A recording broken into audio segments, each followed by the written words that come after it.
네, 월요일이죠. 예, 매주 월요일은 경제 소식을 알기 쉽게 풀어보는 순서가 있습니다. 오늘도 박연미 경제평론가 제 옆에 나왔습니다. 어서 오십시오. 안녕하세요. 예, 오늘은 어떤 얘기 준비하고 오셨습니까? 네, 부동산 관련해서 가계부채가 많이 늘어나고 있다 이런 통계가 있어서 오늘 그 소식 준비했습니다. 예, 그래서 최근에 그 한국은행 총재의 발언이 좀 주목을 받고 있어요. 네, 예, 이창용 총재가 젊은 세대가 부동산 투자를 조심하라.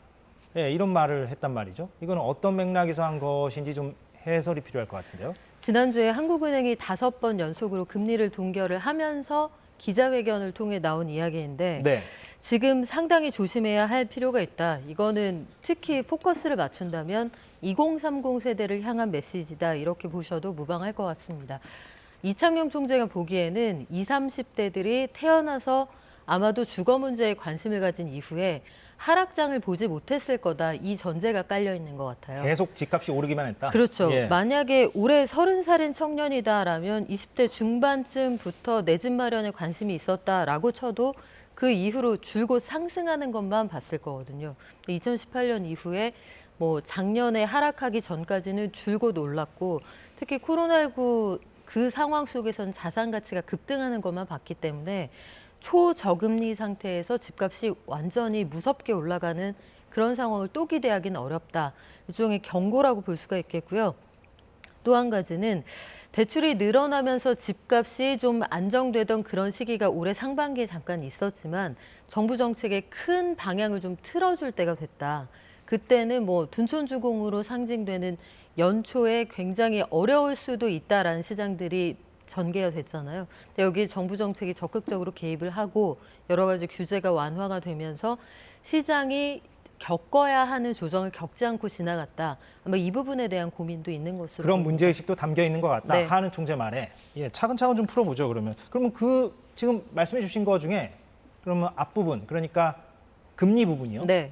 그러면은 그 젊은 세대가 부동산 투자 조심하라는 얘기는 금리가 이렇게 예전처럼 많이 뭐 1%, 2% 이렇게 낮아질 가능성은 한동안 없다. 그러니까 그거 기대하지 말라. 이렇게 받아들이면 됩니까? 그렇죠. 지금 최근 10년 동안의 금리 흐름을 보면 1에서 2% 정말 남의 돈 빌려서 쓰기 좋은 그런 환경들이었는데 그게 이른바 최근 10년 동안 금융 자산 시장을 이끌어왔던 어떤 원동력이거든요. 특히 코로나19 당시에 무제한으로 풀렸던 그 유동성은 다시는 만나기 어려운 이른바 금융 장세 같은 것들인데 네. 그런 것들을 그 예전에 이랬으니까 앞으로도 이럴 거다 이렇게 넘겨짚지 말라는 뜻이에요. 그리고 금리 인하에 대한 기대가 있는데 여기에 대해서도 현장에서 기자들이 물었습니다. 이게 지난주 목요일 상황인데요. 앞으로 금리 인하에 대한 전망이 있는데 어떻습니까? 했을 때 금리 인하 논의 자체가 완전히 시기상조다. 연내에는 기대도 하지 말아라. 이렇게 결론이 났습니다. 그렇군요. 근데 그 하는 총재가 그렇게 걱정스러운 얘기를 하는 것은 지금 가계부채 수준이 걱정되기 때문인 거잖아요. 네. 이게 어느 정도이기 때문에 그렇습니까? 지금 신용, 그러니까 가계신용이라고 부르는 건 가계에서 빌려 쓴 돈 전부 다 합친 거고요. 가계에서 뭐 이렇게 저렇게 쓴 돈, 주택담보대출 포함해서 그 금액은 2분기 기준으로 1,863조 원.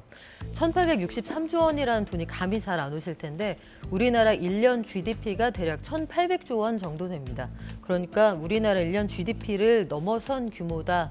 이렇게 보실 수가 있고 이 가운데서 주택담보대출이 어느 정도 금액이냐 저 상단에 빨간색 그래프 보시면 되거든요. 예. 저게 2분기 기준으로 주택담보대출 잔액 1,031조 원. 그리고 이게 속도가 빠르다는 걸 특히 주목을 합니다. 1분기에서 2분기로 갈 때 그래프의 기울기가 확 올라가는 걸 확인하실 수가 있는데 맨 오른쪽 얘기하는 거죠? 그렇습니다. 1017에서 1031로 가는 거. 예. 저렇게 올라갈 때 만약에 그 사이에 거시경제 환경이나 금리가 하락했다거나 여러 가지 어떤 변수가 있으면 모르겠지만 모든 게 다 고정돼 있고 금리는 여전히 높은데 예. 심지어 조금 더 올릴 수도 있다는 이야기가 나오는 이 마당에 가계부채가 늘어난다. 특히 주택담보대출이 늘어서 집들을 많이 산다. 이 부분을 하는 총재는 우려하고 있는 겁니다. 저 부분을 우려해서 그런 발언을 했다는 네. 건데 그런데 저런 그래프가 나온다는 것은 사람들 사이에서 뭔가 분위기가 달라졌다? 그러니까 이제 빚을 내서라도 집을 좀 사야겠다라는 분위기가 형성되어 가고 있다 이렇게 봐야 됩니까? 그게 옳든 그르든 간에? 그렇죠. 지금 심리 지표가 바뀌고 있다는 걸 여러 가지 조사를 통해 우리가 확인을 할 수가 있는데요. 국토연구원이라는 곳에서 조사한 주택 매매 시장의 소비자 심리 지수라는 게 있습니다. 이걸 보면 서울과 전국 모두 우상향하는 그래프를 확인할 수가 있고요. 아, 예. 네, 그래픽 보여드리고 있는데 초록색, 파란색으로 지금 표시되는 게 서울의 소비 심리 지수. 기준점이 100이니까 100보다 한참 올라가 있다. 전국도 역시 117. 이게 국토연구원의 조사 결과는 다소 숫자가 좀 높다는 지적이 있지만 한국은행이 비슷한 시기에 조사한 내용을 봐도 비슷합니다. 패턴은. 100을 넘는다는 의미는 100을 넘는다는 의미는 기준점이 100일 때 100 이하다. 그러면 앞으로 집값 안 오른다. 살 생각 없다. 이런 뜻이고요. 기준점 100 위로 올라간다는 건 집값 올라갈 것 같아서 나는 여건이 되면 살 생각이 있다라는 건데요. 지금 저희가 보여드리는 그래픽의 국토연구원 조사는 숫자가 좀 큽니다. 상대적으로 한국은행 조사 결과는 숫자가 좀 작지만 예. 역시 기준점 100 위로 올라가 있는 건 맞고요. 추세는 비슷하다. 네, 7월과 8월 연달아서 올라가고 있는 이 추세는 분명히 확인할 수가 있습니다. 그럼 박용미 평론가가 보시기에는 저런 심리에 근거가 있습니까? 그러니까 말하자면 전문가들 사이에서도 지금 주택 시장에 대한 진단들이 좀 엇갈리더라고요. 제가 보니까. 네. 예. 그래서 어떻게 보십니까? 물론 개인 의견을 전제로. 예. 현장에서 이제 소위 임장이라는 게 있잖아요. 현장에 나가 보시면 동심원을 그리면서 주요 지역의 가격이 올라가는 걸 확인할 수가 있거든요. 이게 상반기에 우리가 올해 시장을 전망할 당시에는 그냥 정부의 정책적 개입이 없었더라면 조정이 상당 기간 갈 것이다. 금리가 비싸고 지금 집을 사야 하는 혹은 집을 감당할 수 있는 분들이 많지 않다.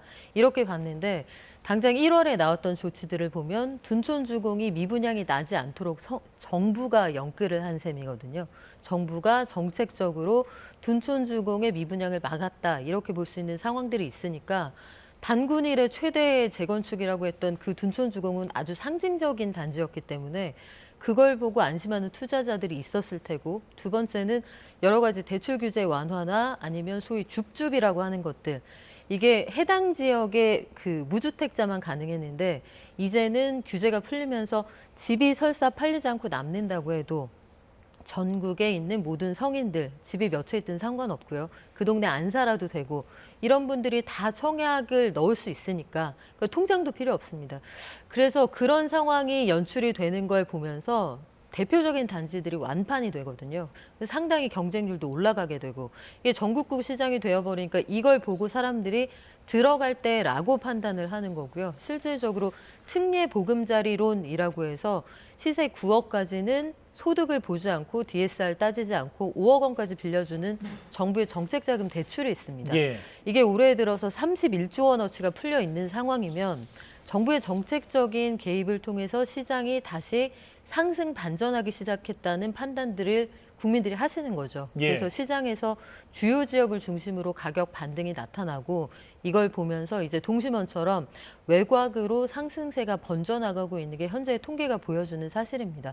물론 한국부동산원의 통계에 대해서는 여러 가지 논란이 있어요. 여기 신뢰도가 좀 떨어진다 이런 주장도 있고 그와 관련한 감사도 진행이 되고 있습니다만 한국부동산원, 부동산 114, KB부동산 공이 보여주고 있는 통계는 바닥을 다지고 있다. 이 부분에 대해서는 이견이 없는 것 같습니다. 예. 그러면 집 없는 서민들 입장에서는 집값이 뭐 떨어지기도 전에 지금 다시 오른다? 이거는 좀 절망적으로 들릴 것 같은데.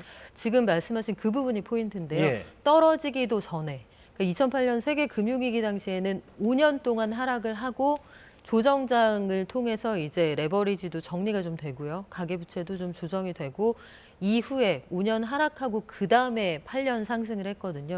그러면 적어도 아마 대부분 어느 정도 짧아도 1, 2년의 그 조정은 예상들을 하셨을 텐데 예. 생각보다 상승 반전이 통계로 잡히는 시기가 빠르다는 거죠. 예. 이걸 보면서 이제 조바심들이 나시는 거고. 물론 이게 이제 일시적인 거냐 아니면 계속 가느냐 하는 거는 또 전문가들 사이에서 의견이 다를 수 그건 있고. 추후에 예. 이제 뭐 결국은 나중에 결과를 보고 회귀하는 그런 방식으로 추론을 하게 되겠습니다만 결과적으로는 내가 그래서 조정될 줄 알고 기다렸는데 조정 안 되고 나만 이 차에 타지 못하고 차가 출발해버리면 어떻게 하지? 이런 것들이 현재 부동산을 움직이는 여러 가지 동력 중에 하나라고 봅니다. 그런 통계들이 좀 잡힌다는 네. 말씀이시고. 예. 근데 우리가 오늘 가계부채 얘기를 하는 거니까. 네. 그 얘기를 한번 해보죠. 경제적으로 그럼 가계부채가 이렇게 늘면 아까 우리가 그래프를 본 대로 그렇게 늘면 경제 전반에 어떤 악영향을 주느냐? 예, 이건 뭐 원론적인 얘기긴 합니다만. 네, 뭐 원리금 갚는데 돈을 많이 쓴다.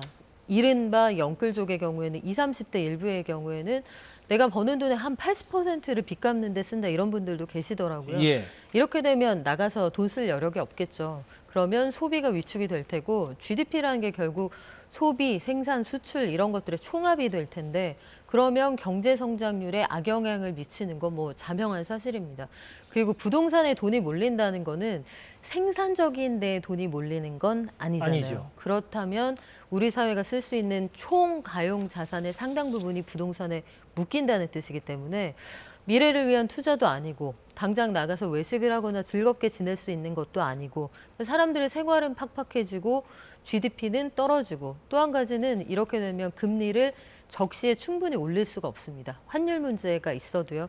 이렇게 될 경우에는 경기가 전반적으로 침체돼 있으니까. 그렇죠. 예. 그리고 사람들의 원리금 부담이 늘어나면 금리를 팍팍 올리기가 어렵잖아요. 예. 이런 상황이 되면 환율 방어를 적시하기 어려워서 금융시장에서 외국 자본이 들고 날 때 우리나라 시장이 교란되는 상황을 충분히 방어할 수 있느냐 여기에 대한 고민도 있습니다. 그러면 아까 그 하는 총재가 했던 발언 가운데 그 금리 부분은 설명을 하셨고 네. 그 지금 정부가 지금 보여주고 있는 기조, 그러니까 부동산 규제 완화죠.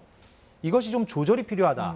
이 맥락은 하는 총재가 이 완화 기조가 좀 바뀔 필요가 있다. 이런 맥락으로 얘기했다라고 해석하면 됩니까? 그렇죠. 거기에서 그 발언 중에 보면 예. 거시적으로 접근할 게 아니라 미시적으로 접근해야 한다는 공감대가 우리들 안에 있다. 여기서 우리는 정부와 한국은행을 통칭하는 그러니까 금융당국의 관계자들일 텐데 예. 이 부분에 대한 공감대가 금융이나 금감원에도 있다. 이 얘기는 그쪽에서 주택담보대출이든 여러 가지 대출 상품을 규제할 필요가 있다는 데 공감대가 있고 예.